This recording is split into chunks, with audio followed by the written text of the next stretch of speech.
અને રોજગાર મંત્રી બલવંતસિંહ રાજપૂતે ગાંધીનગર ખાતેથી સુરેન્દ્રનગરની આઈટીઆઈ, મૂડી અને તાપીની આઈટીઆઈ, કુકરમુંડાના નવનિર્મિત ભવનનું વર્ચ્યુઅલ લોકાર્પણ કર્યું। આપને જણાવી દઉં કે આશરે ₹16 કરોડથી વધુના ખર્ચે નવનિર્મિત આઈટીઆઈ ભવનના લોકાર્પણ પ્રસંગે કુકરમુંડા ખાતે શ્રમ અને કૌશલ્ય રાજ્યમંત્રી કુંવરજીભાઈ હળપતિ તેમજ મૂડી ખાતેથી વિધાનસભાના નાયબ દંડક જગદીશભાઈ મકવાણા ઉપસ્થિત રહ્યા હતા।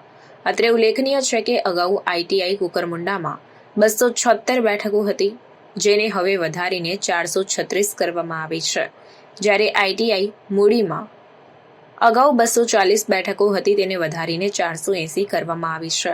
મંત્રી બલવંતસિંહ રાજપૂતે વિદ્યાર્થીઓનું ઉત્સાહવર્ધન કરતા જણાવ્યું કે ગુજરાતના વિદ્યાર્થીઓના કૌશલ્ય નિર્માણ તેમજ તે કૌશલ્યના અનુરૂપ રોજગારીની પૂરતી તકો પૂરી પાડવા માટે મુખ્યમંત્રી ભૂપેન્દ્રભાઈ પટેલના નેતૃત્વ હેઠળની રાજ્ય સરકારનો દ્રઢ સંકલ્પ છે। લોકાર્પણ થયેલા નવીન આઈટીઆઈ ભવનોને મળીને ગુજરાત સરકારે ગત 2 વર્ષમાં 11 અદ્યતન આઈટીઆઈ ભવનનું નિર્માણ કર્યું છે। એટલું જ નહીં, રાજ્યના વધુમાં વધુ વિદ્યાર્થીઓને પ્રવેશ આપી તાલીમબદ્ધ કરી શકાય તે માટે આઈટીઆઈ બેઠકોમાં પણ વધારો કર્યો છે। આ કાર્યક્રમ દરમિયાન કુકરમુંડા અને મૂડી ખાતે સંસદ સભ્ય સર્વ પ્રભુભાઈ વસાવા, ચંદુભાઈ સિહોરા, ધારાસભ્ય ડોક્ટર જયરામભાઈ ગામિત સહિતના પદાધિકારીઓ, અધિકારીઓ તેમજ ગાંધીનગર ખાતેથી શ્રમ, રોજગાર અને કૌશલ્ય વિકાસ વિભાગના સચિવ વિનોદ રાવ સહિત વિવિધ અધિકારીઓ ઉપસ્થિત રહ્યા હતા। આજે એક વાતનો આનંદ છે, ગુજરાતના આદરણીય મુખ્યમંત્રી ભૂપેન્દ્રભાઈ પટેલ સાહેબ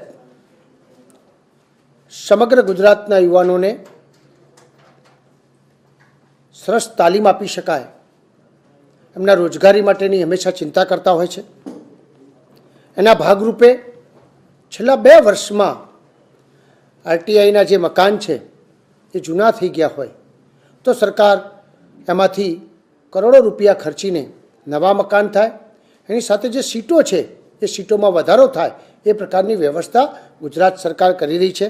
એના ભાગરૂપે આજે ગુજરાતમાં 2 એટલે મુરી તાલુકામાં 240 વિદ્યાર્થીઓ જે હતા એની જગ્યાએ બીજા 240 વધશે અને અંદાજે 6 કરોડ રૂપિયાથી વધારે બાંધકામ જે ખર્ચ કર્યો છે એના કારણે મુરી તાલુકાના યુવાન મિત્રોને જે તાલીમ અપાતી હતી એની અંદર અનેક 21મી સદીની સુવિધા સાથેની પ્રાપ્ત થવાની છે।